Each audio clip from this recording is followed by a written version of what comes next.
qui m'a ajouté dans la liste de 7 mois. Sans tarder, mes bien-aimés, j'aimerais partager avec le sujet de ce matin. On vient de lire dans le livre de Philippiens, excusez-moi, chapitre 4, du verset 1 au verset 9. Merci encore une fois à notre frère bien-aimé Bernabé pour la lecture. Et le sujet de ce message, c'est l'objet de nos pensées. L'objet de nos pensées.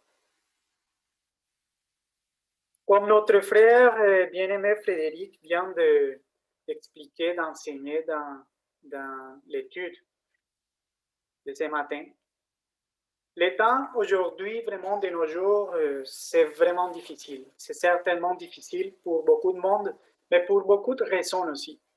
Soit les maladies, soit les difficultés de ce monde qui touchent la vie de chaque être humain. Mais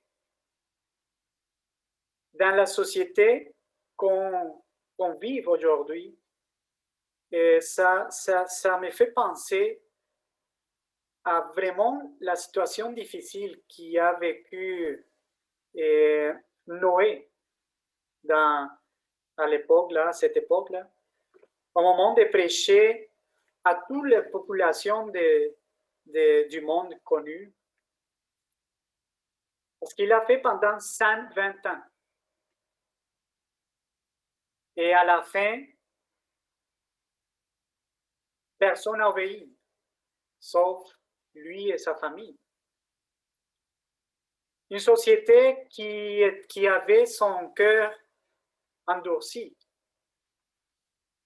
de plus en plus. Je me demande qu'est-ce qui est arrivé aux enfants de l'époque, aux jeunes de l'époque, de cette génération. Qu'est-ce qu'ils ont appris? Qu'est-ce qu'ils ont pensé?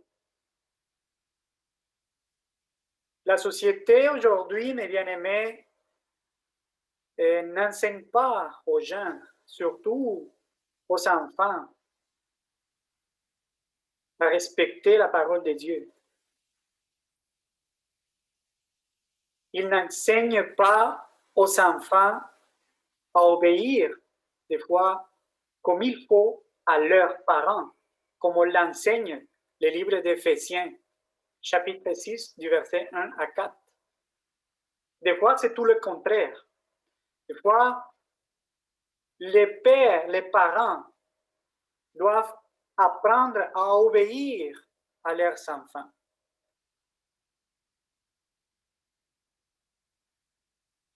Des fois, vous ne pouvez pas aller ailleurs et prêcher la parole de Dieu parce que vous êtes à risque d'être arrêté. Vous ne pouvez pas des fois parler à quelqu'un parce que vous pouvez être licencié de votre travail. Comme on a connu le cas d'une infirmière ici au Québec.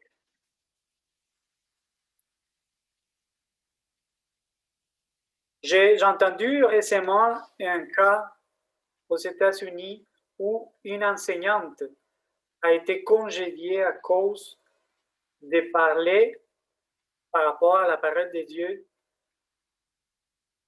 aux enfants de leur classe.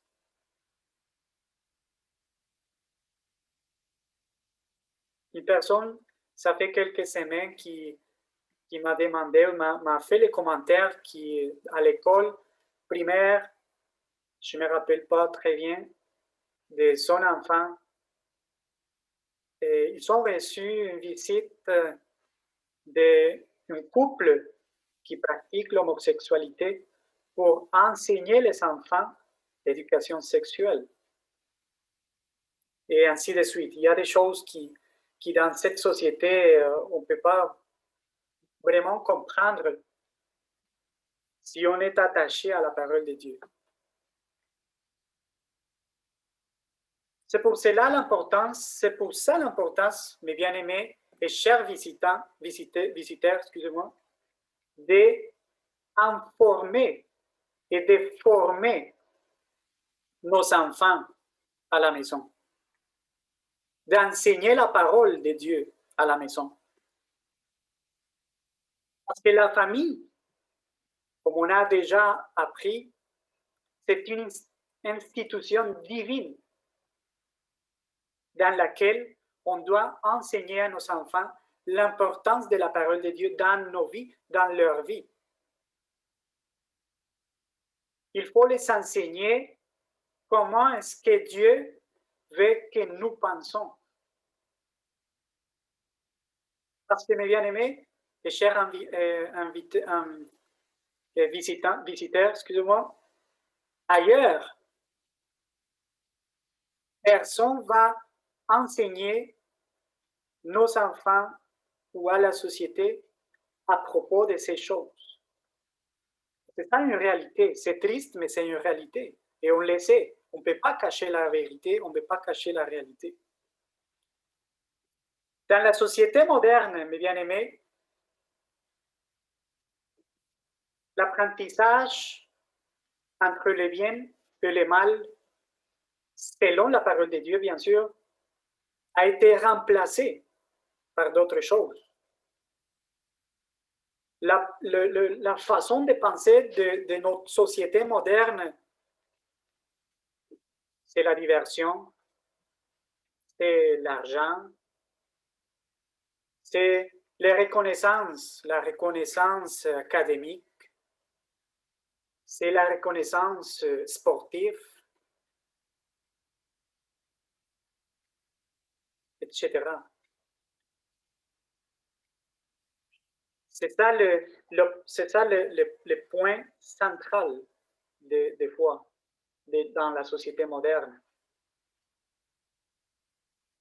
C'est pour cela, mes bien-aimés, que visiteurs qui nous suivent dans les réseaux sociaux, et on va commencer après cette introduction avec une question. Où sont nos pensées?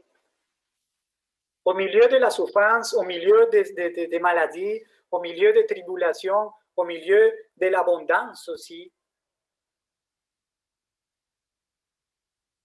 Où sont nos pensées? Qu'est-ce que nous pensons? Quoi ou qui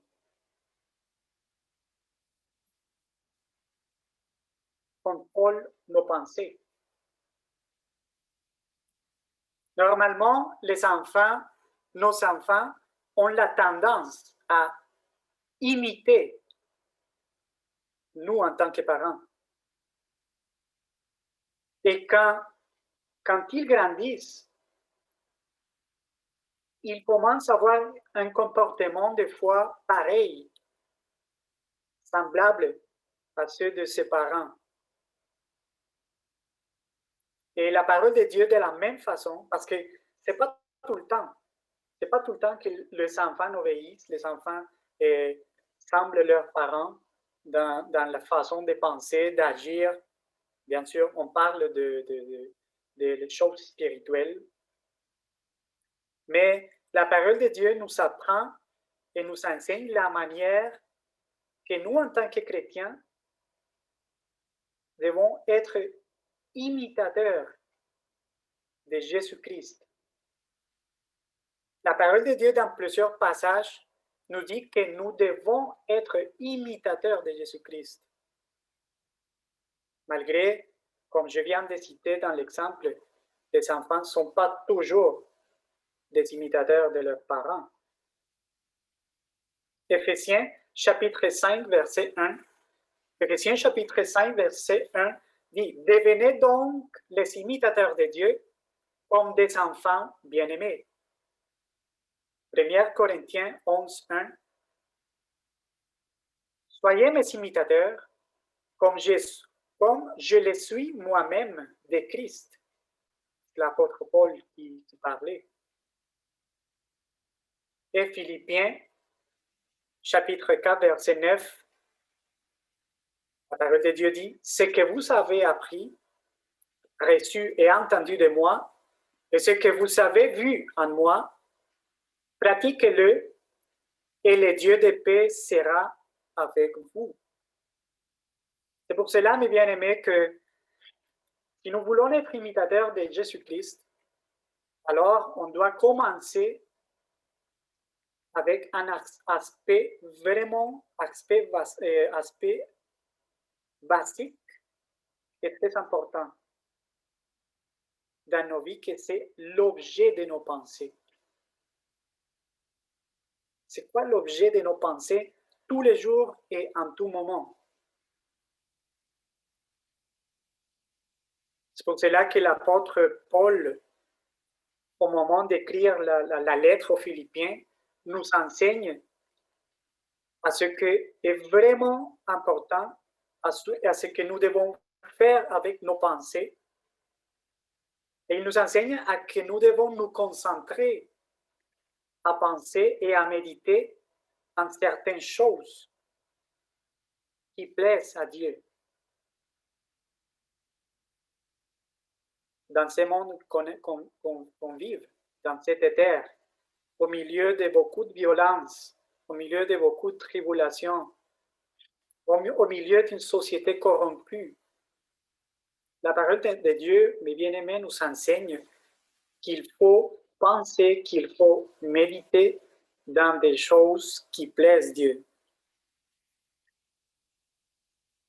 Parce que la parole de Dieu, mes bien-aimés, c'est comme la tour de contrôle de nos pensées. La parole de Dieu doit être celle qui nous guide en tout moment, en tout lieu. On doit permettre que la parole de Dieu nous montre la direction qu'on doit prendre. Que ce soit la parole de Dieu qui nous montre les chemins à suivre tout le temps. On sait que la tour de contrôle d'un aéroport est dans la capacité de guider un avion, bien sûr qui est piloté, mais qu'il guide les appareils quand même, au milieu de n'importe quelle situation. Ça veut dire, s'il fait beau, il peut le faire, mais s'il y a des tempêtes aussi, la tour de contrôle peut guider, peut donner des instructions pour que l'appareil arrive sain et sauf à l'aéroport.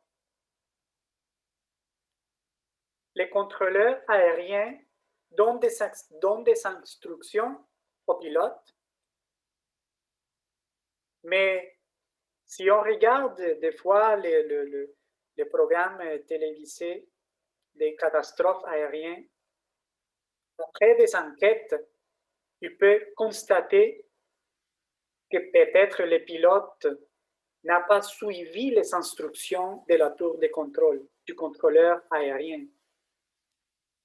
Et voilà que ça arrive le désastre et la souffrance pour centaines de familles. De la même façon, ça veut dire également Dieu nous enseigne à travers l'apôtre Paul toutes les choses que nous, en tant que chrétiens, devons penser en tout moment et en tout lieu. Philippiens chapitre 4, verset 8. Au reste, frères, que tout ce qui est vrai, que tout ce qui est honorable, que tout ce qui est juste, tout ce qui est pur, tout ce qui est aimable, tout ce qui mérite l'approbation, tout ce qui est vertueux et digne de louange, quoi soit l'objet de nos pensées, de vos pensées. Il y a beaucoup d'ingrédients qui doivent avoir dans la pensée d'être humain, mais bien sûr, principalement nous en tant que chrétiens. Au milieu de cette génération qu'on vit de nos jours, est-ce que c'est ça ce que nous pensons? Est-ce que c'est ça ce que nos enfants pensent? mais nous-mêmes, en tant qu'adultes, au milieu de tous les modernismes qui nous entourent, au milieu de tout ce que les gens appellent de mauvaise façon liberté, entre guillemets, au milieu de tant de violence. Est-ce que avons-nous ces ingrédients dans nos pensées, ce qu'on vient de lire? Juste un exemple.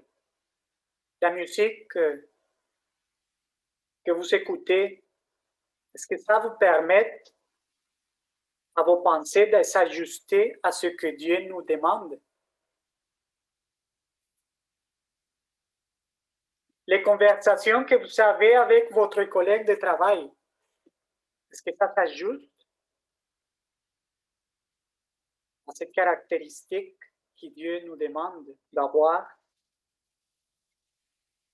Est-ce que la télévision qu'on regarde chez nous, c'est la même chose?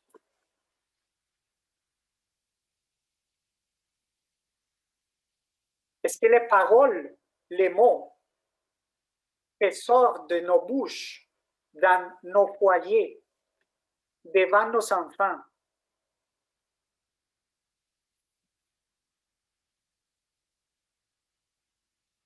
est-ce que c'est une chose digne de louange? Sont des choses dignes de louange? Et mon frère, ce matin, mon frère Frédéric a cité un sujet, un texte important, un exemple à la fin de son étude. Et on va amener cet exemple aujourd'hui aussi.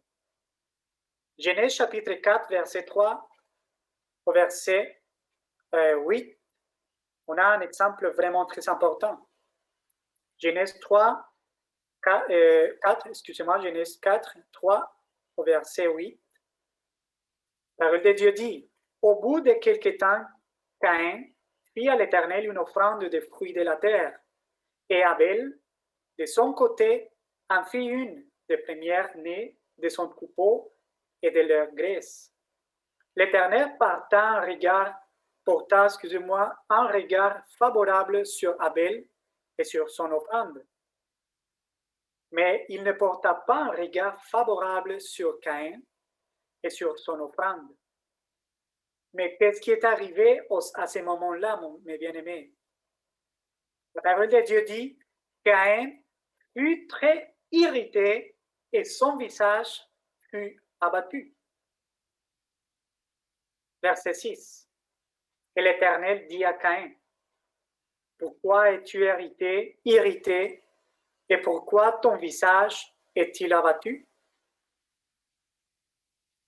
Certainement, si tu agis bien, tu relèveras ton visage, et si tu agis mal, les péchés se couchent à la porte, et ses désirs se portent vers toi. Mais toi, domine sur lui. Verset 8, cependant, Caïn, qu'est-ce qu'il a fait? Caïn adressa la parole à son frère Abel, mais comme il était dans les champs, comme il était dans les champs, Caïn se jeta sur son frère Abel et le tua. Qu'est-ce qui est arrivé dans le cœur de Caïn? Pourquoi, malgré les conseils de Dieu qu'on a lu dans le verset 7, pourquoi, malgré ces conseils, Caïn a gardé dans son cœur la jalousie, l'envie, la colère contre son frère, au point juste d'arriver de planifier, de lui amener au champ pour le tuer.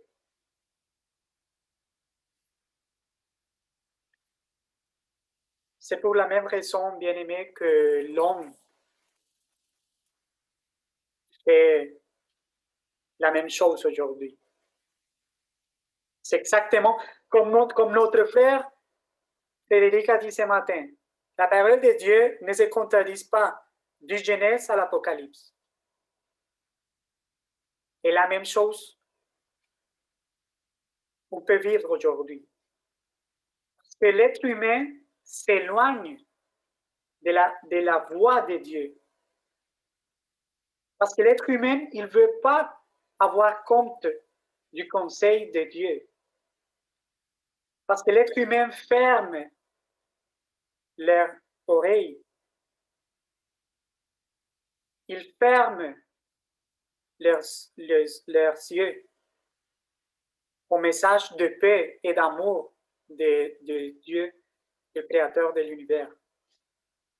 L'être humain, des fois, nous dit non, non, non, non, non, non, non. C'est moi le propriétaire de ma vie. Non, non, non, non, non, c'est moi qui décide qu'est-ce que je dois faire, qu'est-ce que je dois faire, qu'est-ce que je vais faire. Non, non, non, non, non, c'est moi qui décide comment penser. C'est ça la façon d'agir de l'être humain. C'est l'égoïsme de l'être humain.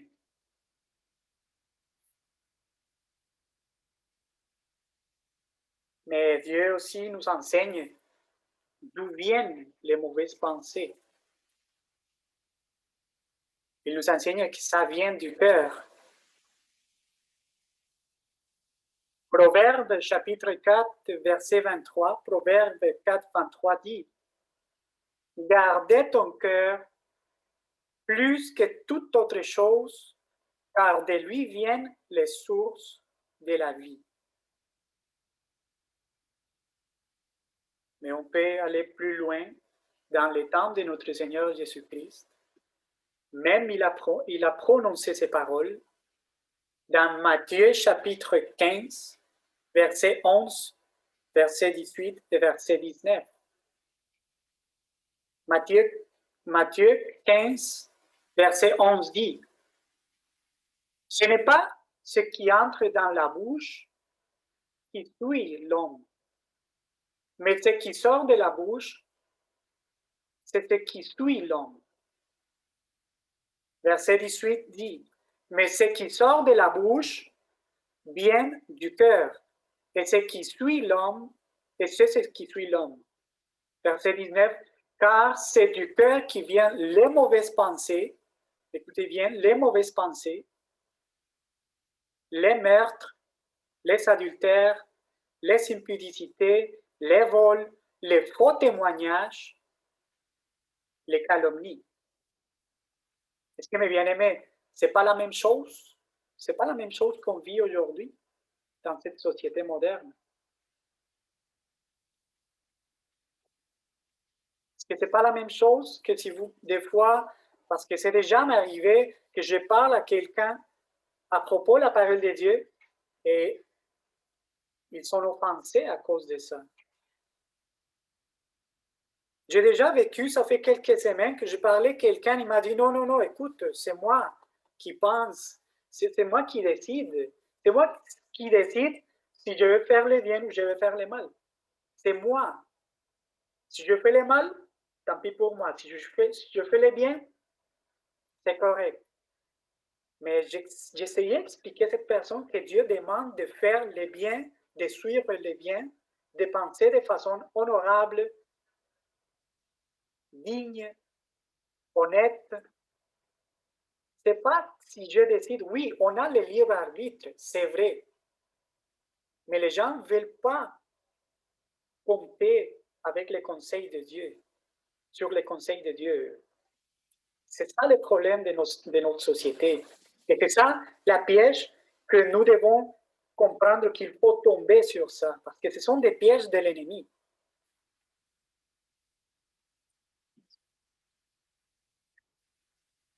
Et il faut enseigner ça à nos enfants. Parce que nos enfants, mes bien-aimés, ils sont dehors et ils apprennent beaucoup de choses. Mais ce que je viens de dire aussi, c'est est-ce que nous, à la maison, qu'est-ce qu'on fait avec nos pensées et qu'est-ce qu'il sort de nos bouches? Est-ce que ce qu'on dit devant nos enfants, c'est digne de louange? Est-ce que ce qu'on entend à la télé, est-ce que ce qu'on voit à la télé, ça donne un bon exemple pour que nos enfants commencent à penser selon les conseils qu'on vient de lire,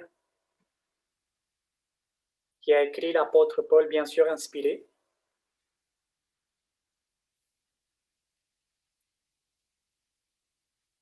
Dans notre pèlerinage, mes bien-aimés, dans cette terre, qu'est-ce qu'il y a dans nos cœurs? Qu'est-ce qu'il y a tous les jours? C'est ça une chose que des fois, il faut se demander, mes bien-aimés. C'est pas juste de, de se connecter au service de l'Église. Oui, c'est correct, parce que ça va nous aider. Mais il y a des gens qui ne se connectent pas parce qu'ils ne veulent pas.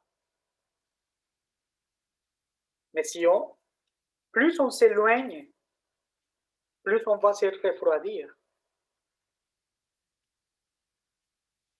OK, on s'est réunis le mercredi, le vendredi, le dimanche, et bien sûr, le bon travail qu'ils font les enseignantes pour les petits et pour les jeunes qui ont commencé à le faire, c'est correct. Mais le reste des jours, je vous dis qu'il y a un frère qui a recommandé, même il a supplié à les familles d'avoir au moins 15 minutes par jour autour de la parole de Dieu. Et ce sont des bonnes choses qu'il faut faire. Il faut avoir au moins 15-20 minutes, 20 minutes par jour avant d'aller se coucher pour se réunir en tant que famille, lire la parole de Dieu et aller se coucher en méditant dans ses paroles. Ce sont des bonnes choses. C'est simple. On donne 8 heures par jour. Des fois, c'est plus de 8 heures par jour au monde. Pour faire les choses du monde, c'est pas mauvais, bien sûr, parce qu'il faut gagner l'argent, il faut gagner pour nos familles. Mais 15 minutes par jour, mes bien-aimés, c'est rien par rapport à l'autre chose.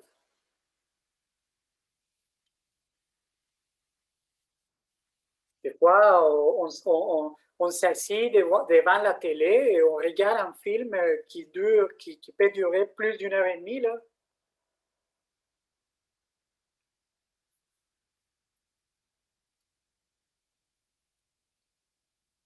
Est-ce que dans nos cœurs, il y a des envies, de jalousie, de blasphème, de fornication, comme dit la parole de Dieu?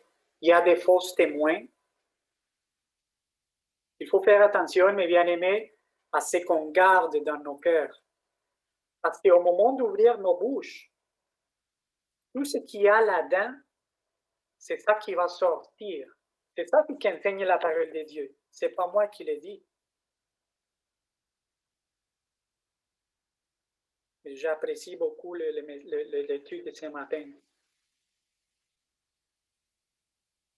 Michée, chapitre 2, verset 1, pour conclure, mes bien-aimés. Michée, chapitre 2, verset 1, la parole de Dieu dit, « Malheur à ceux qui méditent l'iniquité. » Écoutez bien, « Malheur à ceux qui méditent l'iniquité et qui forgent le mal sur leur couche. Au point du jour, ils l'exécutent, quand ils ont le pouvoir en main. » À mon avis, c'est merveilleux d'aller se coucher après d'avoir s'approché au moins 15 minutes à la parole de Dieu. C'est ça une chose que je trouve que on le pratique et c'est vraiment quelque chose qui peut nous donner de la joie, de se coucher en méditant à des paroles, à la parole de Dieu. C'est vraiment beau. C'est merveilleux. Proverbe chapitre 6, verset 18. C'est quelques textes qu'on connaît vraiment par cœur, qu'on les entend beaucoup, mais il faut méditer. Proverbe chapitre 6, verset 18 au, verset 16 au verset 19. Proverbe 6, 16 au verset 19, voici ce qui dit la parole de Dieu. Il y a six choses que est l'Éternel, et même 7 qu'il en a en horreur. Les yeux hautains, la langue menteuse, les mains qui répandent le sang innocent, le cœur qui médite des projets iniques, le cœur qui médite des projets iniques, les pieds qui se hâtent de courir au mal, les faux témoins qui disent des mensonges, et celui qui excite des querelles entre frères. C'est ça qui est arrivé à l'époque de Noël. De Noé, excusez-moi. À l'époque de Noé. Même au point, comme dit la parole de Dieu à Genèse 6, 5, l'Éternel vit que la méchanceté des hommes était grande sur la terre et que toutes les pensées de leur cœur se portaient chaque jour uniquement vers le mal. Mais est-ce que ce n'est pas la même chose aujourd'hui avec notre société moderne?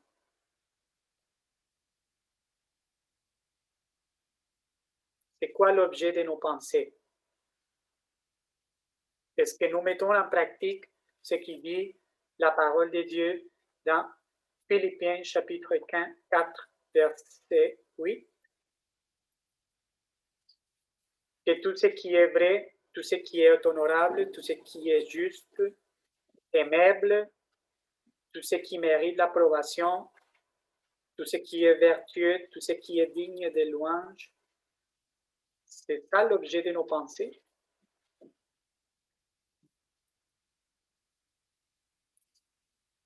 Il y a des gens qui travaillent ces pensées ou leurs pensées afin de pratiquer juste le mal. Il y a des gens qui sont comme des machines. Et on sait qu'il y a des machines qui sont construites pour fabriquer des choses. Mais de la même façon, il y a des gens qui fabriquent tout le temps des mauvaises pensées dans leur cœur.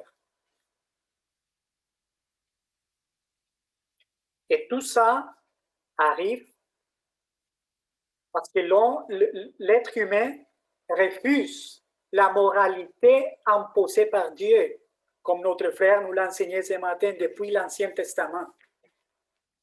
C'est une moralité imposée par Dieu, que c'est Dieu. Il y a des gens qui me demandent, mais pourquoi Dieu fait comme notre frère a dit? Il y a des gens qui me demandent la même chose. Pourquoi Dieu a fait telle chose dans l'Ancien Testament et maintenant c'est différent? Non, Dieu va changer jamais, il change jamais.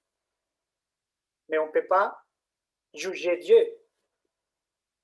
Parce que des fois, l'être humain s'attribue cette fonctionnalité de juger Dieu.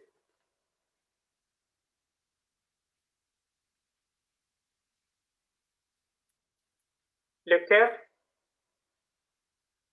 des êtres humains devient insensible, insensé, immoral, où il y a la vanité, où il y a la violence, même où il y a le racisme. C'est pour cela, mes bien-aimés, qu'il faut méditer très bien dans la parole de Dieu. Soyons intelligents, mes bien-aimés. Faisons attention à ce que nous pensons. Parce que malgré, peu importe si personne qui vous entoure peut vous entendre, peuvent pas savoir ce que vous pensez. N'oubliez pas qu'il y a un Dieu qui est tout puissant et qui connaît tout. Il connaît tous les pensées, soit mauvais, soit des bonnes pensées. Et il y aura un jour où il faut rendre compte devant le trône de Dieu. Rappelons-nous, mes bien-aimés, que c'est par la grâce de Dieu que nous sommes été appelés. Mais pourquoi? Pour lui servir. On n'est pas en train de servir un personnage de science-fiction. Nous sommes en train de servir le créateur de l'univers. C'est lui qui est entre nous.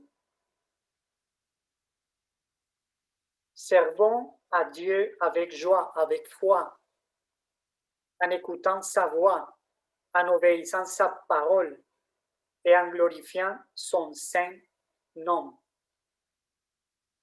depuis nos pensées, à partir de nos pensées. Apocalypse 3, 20 dit: Voici, je me tiens à la porte et je frappe. Si quelqu'un entend ma voix et ouvre la porte, j'entrerai chez lui, je souperai avec lui et lui avec moi. Chers invités, si vous n'avez pas encore obéi l'Évangile, sachez que Jésus-Christ, il continue à frapper à la porte de vos cœurs. Permet Jésus-Christ d'entrer à leur vie, à votre vie, excusez-moi, pour qu'il puisse avoir le contrôle de vos pensées. C'est pour cela que, chers amis, chers invités, si vous avez besoin de suivre le chemin correct, venez au pied du Seigneur Jésus-Christ. Ouvrez vos yeux, ouvrez vos oreilles, écoutez les conseils de Dieu. Si vous êtes dans la capacité de s'humilier devant notre Dieu tout-puissant, il va vous ajouter à son Église. Parce que c'est dans l'Église, une autre institution divine, ça veut dire établie par Dieu, achetée avec un prix très haut, c'est le sang de notre Seigneur Jésus-Christ, où vous pouvez apprendre comment être agréable devant les yeux de Dieu. Parce que dans l'Église de Jésus-Christ, vous pouvez apprendre la vérité. Et si vous prenez la décision de suivre le chemin de la vérité, un jour, vous aurez l'opportunité de demeurer avec Dieu et son Fils dans les ciels. Merci beaucoup de m'avoir écouté. Que Dieu vous bénisse et à vous la parole, mon frère.